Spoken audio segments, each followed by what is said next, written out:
নমস্কার সকলকে। চলো আজকে তোমাদের সঙ্গে শেয়ার করি আমার একটা পছন্দের ডিশ, সেটা হচ্ছে নবান্ন। নবান্ন প্রায় সবাই এই শীতের সময় খায়, কারণ এই শীতের সময় নতুন চাল ওঠে। তো প্রথমেই এখানটায় আমি কিছুটা নতুন চাল ভালো করে ধুয়ে 3-4 বার ধুয়ে আমি জল দিয়ে 1 ঘন্টা মতো ভিজিয়ে রেখেছিলাম।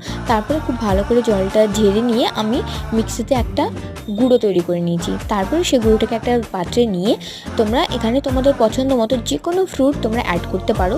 আমি এখানে সব রকমের ফল একটু একটু করে দিয়েছি এবং অল্প পরিমাণে তৈরি করেছিলাম, তো সেই জন্য সব রকম ফল অল্প অল্প করে দিয়ে কিছুটা নারকেল কোড়া আর পরিমাণ মতো চিনি, তোমরা তোমাদের পরিমাণ বুঝে চিনি দেবে, আর কিছুটা দুধ দিয়ে বেশ ভালো করে মেখে নেবে।